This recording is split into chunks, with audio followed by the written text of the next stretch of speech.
Olá, este é o Botucatu na TV, um programa que celebra a nossa chegada a Botucatu. A cada programa, vamos acompanhar as matérias e reportagens que foram gravadas na cidade ao longo dos 7 anos em que a TV Unesp está no ar. Hoje, você revê o Ciência Sem Limites, com o trabalho do pesquisador Edmar José Scalopi sobre irrigação de baixo custo. O episódio foi exibido em fevereiro de 2015 e é o vídeo com maior audiência em nosso canal do YouTube, contando com mais de 1.700.000 visualizações.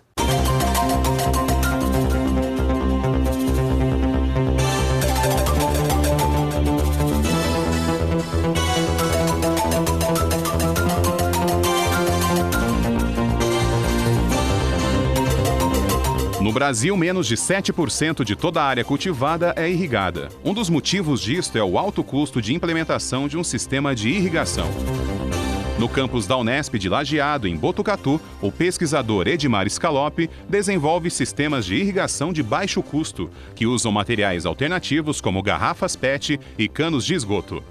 Scalopi mostra que é possível criar modelos alternativos para os diversos tipos de sistemas, como a aspersão, os sulcos, o gotejamento e os carneiros hidráulicos. O Ciência Sem Limites começa agora. Como vocês puderam ver na abertura, o assunto do Ciência Sem Limites deste programa é irrigação de baixo custo.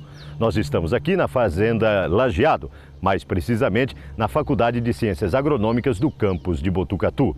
Você vai saber e conhecer um pouco mais com uma das maiores autoridades em irrigação de baixo custo do Brasil, professor Edmar Scalopi. Prazer em tê-lo no Ciência Sem Limites, professor. O prazer é meu. Inicialmente eu quero agradecer as palavras elogiosas e merecidas que você proferiu. Mas a minha formação, eu tenho orgulho de dizer que ela sempre foi nessa área de irrigação. Então eu tenho, além do meu curso de engenharia agronômica, eu tenho mestrado, eu tenho doutorado no Brasil, sempre em irrigação. E tive o prazer, o privilégio de fazer o meu doutorado no exterior também em engenharia de irrigação. Então eu tenho uma vida inteira, quase que exclusivamente dedicada a esse capítulo.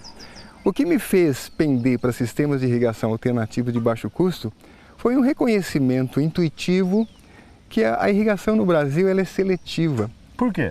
Porque nós temos um potencial de irrigação muito grande, mas nós irrigamos uma área quase que insignificante. O Brasil irriga mais ou menos 2% da área irrigada mundial. Irriga 7% da nossa área cultivada e 15% do nosso potencial de irrigação, avaliado pela Agência Nacional de Águas. É claro que deve ter um motivo muito forte para que a irrigação não desperte o interesse do agricultor. Ou não tenha mais propagação, Sem dúvida. Por vários órgãos, seja até mesmo governamental, Mesmo porque, se nós imaginarmos hoje para o pequeno agricultor, ele não consegue ser competitivo na produção de commodities. Milho, soja, algodão, grandes culturas. Mas em termos de hortaliça e legumes? Se ele tiver que, quase que obrigatoriamente, se envolver com a produção de olerícolas e frutíferas, obrigatoriamente tem que passar por irrigação. Nós vamos conhecer esses sistemas aqui. Nós estamos num local mais ou menos de um campo de demonstração. Sim. Deve dar um meio hectare mais ou menos, Sim. Professor, que tipo de irrigação o senhor idealizou para esse terreno? E aqui se destina? Sim.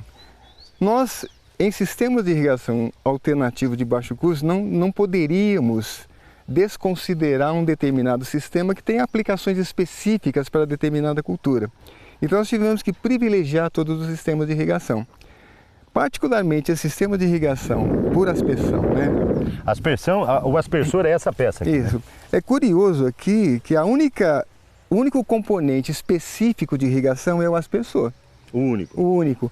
Todos os demais, eles são alternativos. Quando a gente fala alternativo para quem está nos assistindo, é aquele que você tem na sua casa. Isso, que eles não têm uma destinação exclusiva para irrigação. Ele não tem que ir na loja de irrigação para prover. Comprar. Ele pode ir na loja de material de construção e comprar, por exemplo, esse cano. Esse cano, que é um cano de esgoto, para lavatório, para pias, ele não tem nenhuma especificação para pressão.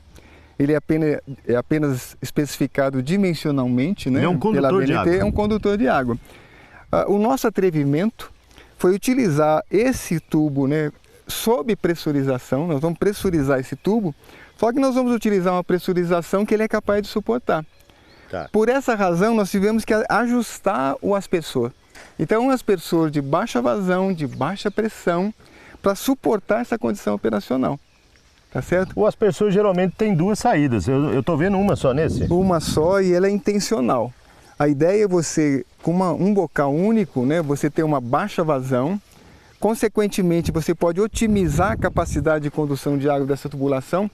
Essa tubulação especificada como diâmetro nominal 40, né, 40 milímetros, isso, ela é capaz de suportar até 15 aspersores como esse. 15 aspersores, na verdade, né, são 180 metros de linha lateral. Tá. Numa distância de quanto é a área? 12 metros cada 12 aspersor, metros. né? Quer dizer, cada aspersor domina uma área de 144 metros quadrados, né? Nós vamos gastar mais ou menos 70 aspersores por hectare. O custo médio desse aspersor no mercado nacional é em torno de R$10, né? Esse tubo ele não precisa ser de primeira linha porque ele vai trabalhar enterrado. Aqui ele está aqui para quem está para nos uma vendo, demonstração. Para uma demonstração. Isso aqui geralmente é usado para irrigar pasto. Principalmente nesse nicho de produção leiteira, né, em piquetes rotacionados, né?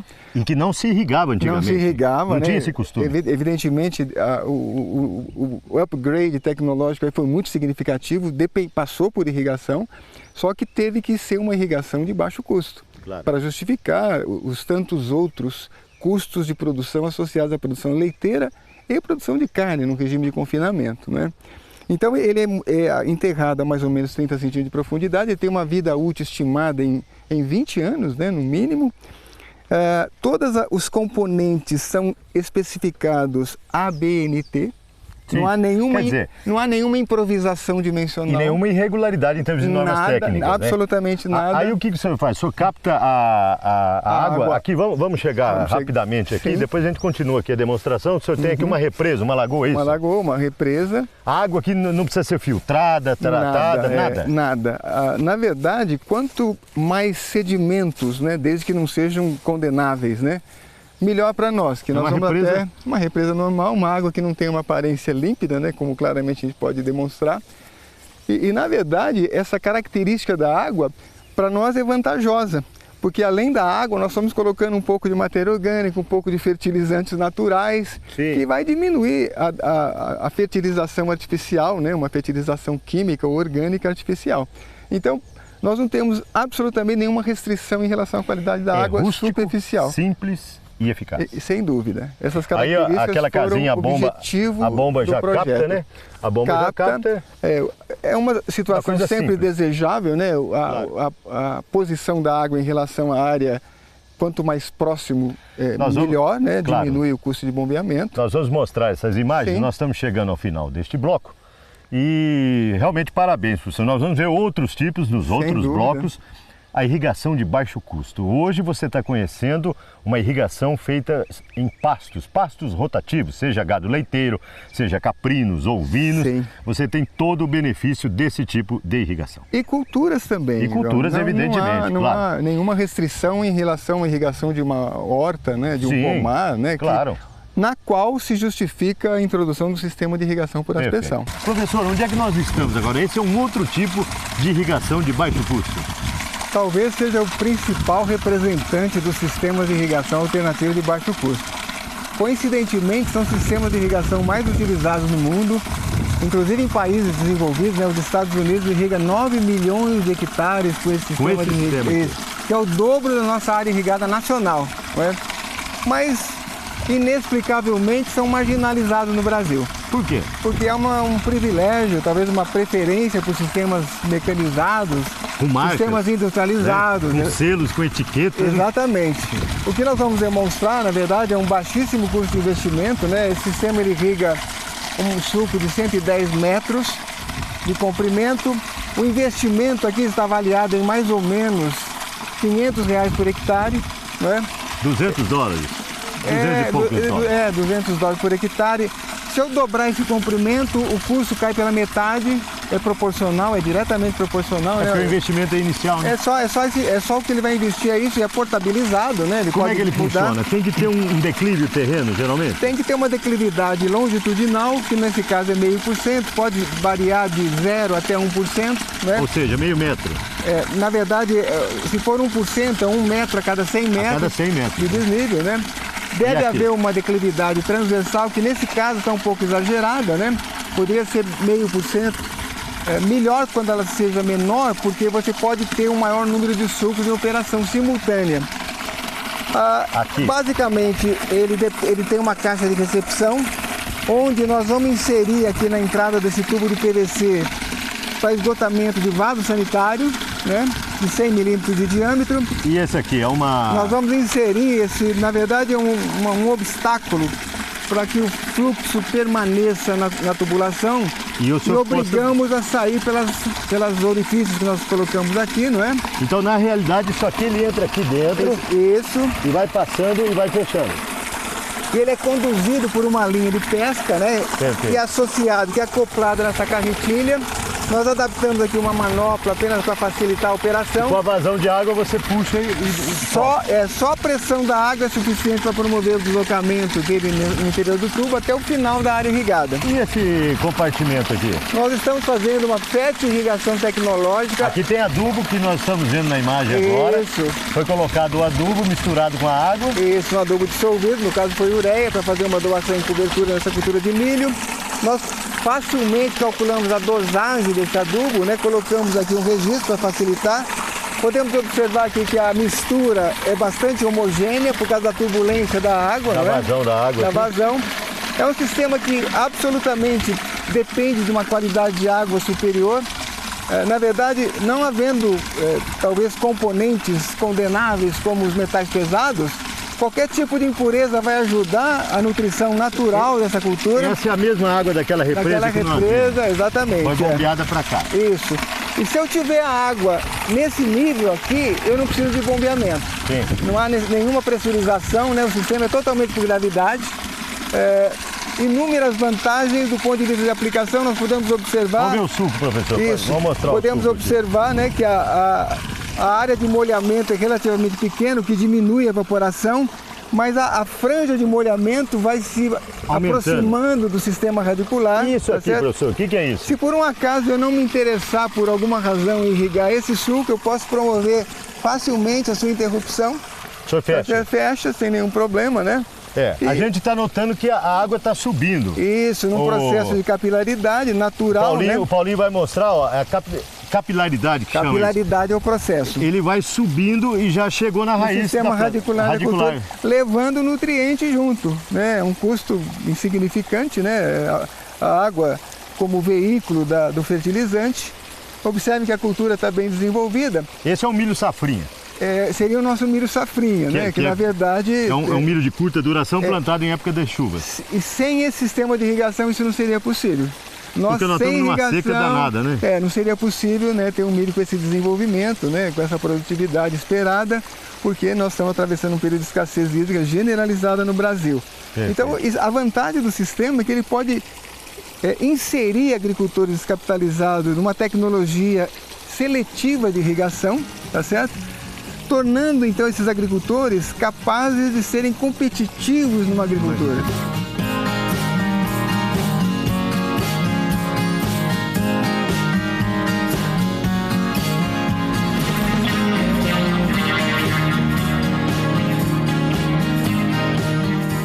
Conforme o senhor disse, esse é outro tipo de irrigação de baixo custo?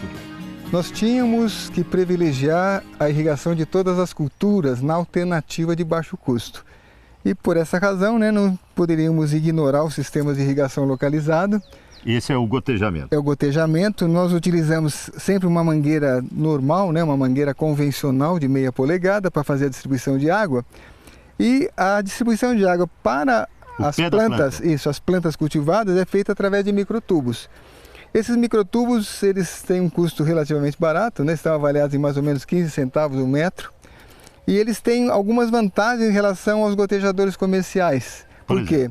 O orifício de saída de água é maior, menos possibilidade de obstrução, pode utilizar uma água de pior qualidade ou um menor rigor na filtragem da água. Perfeito. Agora, o senhor tem um outro ali, né, professor? Sim, aquele o que é esse sistema? É um sistema de microaspersão comercial, né? Mas a gente está mostrando aqui que O sistema de microaspersão ele tem a vantagem de não ter o problema de obstrução que os gotejadores comerciais apresentam. Esse é o convencional. Sim, mas ele acaba tendo um desperdício na água aplicada porque ele não localiza a aplicação de água tão bem como o gotejador. Ele fica exposto, alguém pode obstruir, passar, fica sujeito a vandalismo, fica sujeito a acidente de trabalho. E veja, no nosso caso não, aqui tem uma experiência onde ele pode ser enterrado. Aqui, ele pode ser submerso, está só aqui para mostrar para os pesquisadores. Né? Isso, de repente você enterra toda essa tubulação, né, deixa exposta só a saída de água no microtubo e você poupa com isso, né, umas situações desagradáveis de vandalismo. Sim. Ou de acidente de trabalho que podem ocorrer normalmente numa cultura. Funciona perfeitamente. Esses microtubos compram em casa agropecuária? Você pode comprar em casas agropecuárias, eles têm, na verdade, isso aqui está especificado com um diâmetro interno de 1 milímetro, uma parede, um diâmetro externo de 2,5 milímetros, né? Você faz uma inserção muito fácil.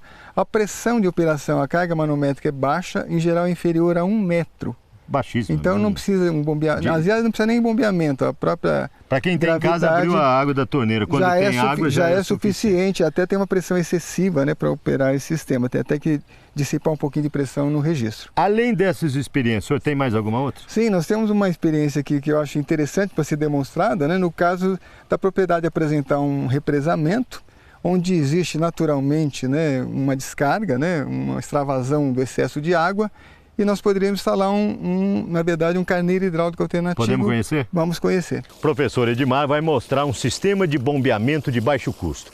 Nós estamos todos respingados assim em função da eficiência do sistema de baixo custo desta bomba tipo martelo ou tipo carneiro. Como é que funciona, professor? Bom, é uma aplicação prática, né, do teorema de Bernoulli, na verdade. Nós temos, imagina que nós tenhamos aqui um represamento, né, uma barragem, onde existe um extravasor, né, permanente, e essa água, em vez de estar perdida para o extravasor, nós podemos utilizar para promover esse aproveitamento de energia hidráulica, né? Então nós temos uma energia de posição na represa, vamos transformar essa energia de posição em energia de velocidade até chegar no carneiro hidráulico alternativo.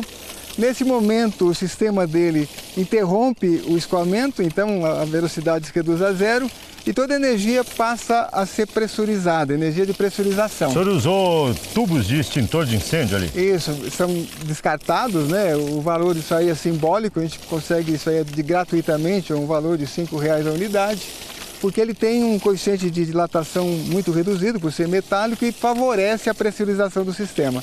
Observe que nós podemos acionar 4 aspersores numa horta, né?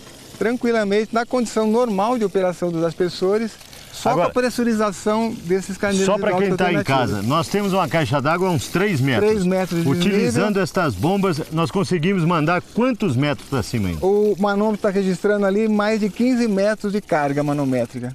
Quer dizer, mais de 15 metros?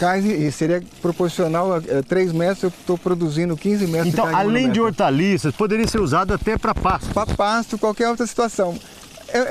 Se nós considerarmos, né, que nós podemos obter um rendimento aqui de 50%, 60%, que é muito alto para o tipo de mecanismo que ele utiliza, e nós considerarmos, se eu não utilizar essa água aqui, ela vai ser utilizada na geração, na transmissão, na distribuição e na reconversão. Quem está nos vendo está pensando que está desperdiçando essa água. Mas essa água é aproveitada. Ela é reaproveitada. Ela é reaproveitada. Eu posso cultivar aqui, aproveitar, ter uma linha de cultura da aproveitação. E se você está no pé de uma represa, você está aproveitando essa água. E na verdade, quando eu faço o rendimento de geração de energia elétrica, transmissão, distribuição, conversão, dá um valor que se aproxima de 30%, então eu tenho aí um ganho de rendimento muito superior do que se eu permitisse que isso se transformasse em energia elétrica. Para se ter uma ideia, uma bomba dessa tem um custo estimado em quanto, professor? Cada unidade tem um custo avaliado em R$80, então 4 unidades, R$320. Eu tenho motor, bomba e o sistema de pressurização. E os canos não são especiais também, não, são canos de esgoto, né, de baixo preço. De baixo custo. Né?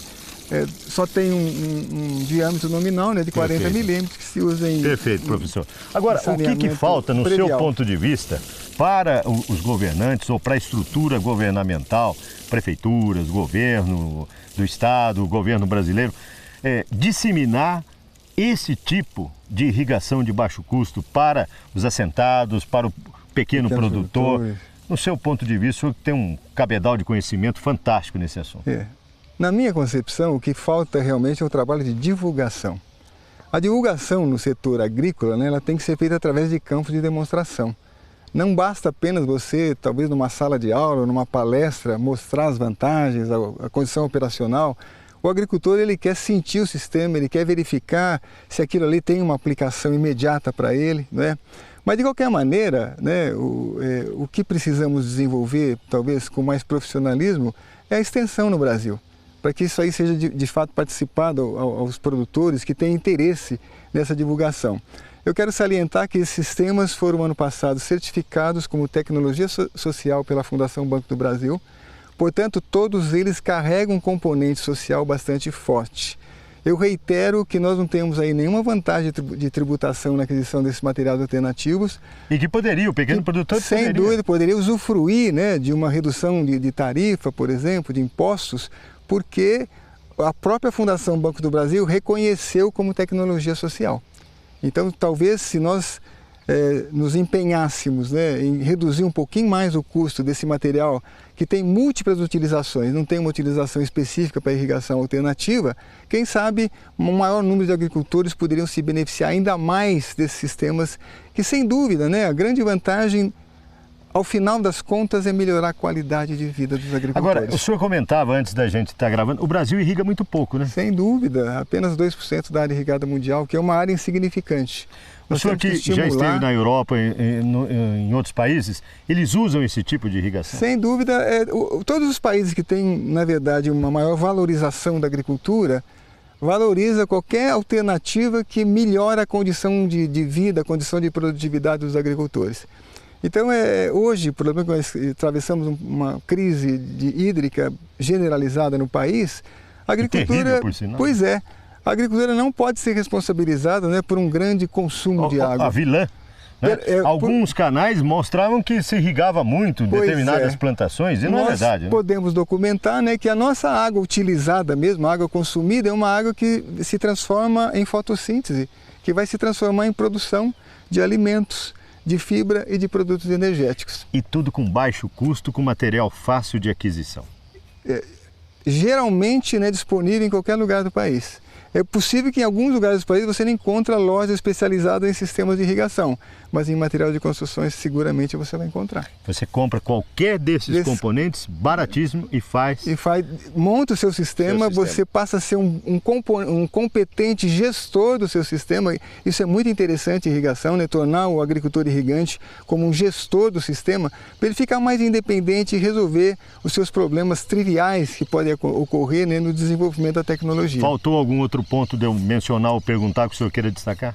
Eu acho que está, de alguma forma, né, discutimos, né, evidentemente, em função da brevidade do tempo, né, os assuntos relevantes em relação ao tema. Eu quero agradecer bastante essa oportunidade, que, na verdade, vem preencher essa lacuna que nós temos em divulgar o sistema. E espero, com isso, né, que um grande número de agricultores possam ser beneficiados com essa tecnologia. As pessoas interessadas podem entrar em contato. O senhor está disposto a fornecer todas as técnicas de manuseio? Eu apenas solicito, né, que talvez o componente de agências de extensão do país possa me auxiliar na resolução dessa demanda, que às vezes ela acaba sendo exagerada para a minha disponibilidade. Claro, então, se eu tiver uma ajuda, né, isso favorece muito o desenvolvimento desses sistemas. O Ciências Sem Limites agradece e parabeniza por uma ideia, porque aqui se tem extensão, mas a pesquisa inserida nessa extensão é grandiosa. Sem dúvida, tudo isso, né, tudo que é repassado para o setor, né, para a função extensionista, tem que passar primeiro pelos crivos de pesquisa. Atende rigorosamente, né, os pré-requisitos de pesquisa. E uma vez comprovado, isso é transferido integralmente, sem riscos, para o usuário. Parabéns e continue com esse sucesso, professor. É um prazer, muito obrigado. Ciências Sem Limites termina aqui. As prefeituras, secretários de agricultura municipais e estaduais quiserem entrar em contato com o professor, o e-mail dele aparece aí na tela, edmar@fca.unesp.br. cienciassemlimites@tvu.unesp.br e para rever os programas www.tv.unesp.br. Hoje o assunto foi irrigação de baixo custo. No próximo programa, novas pesquisas, novos pesquisadores. Nós esperamos por você.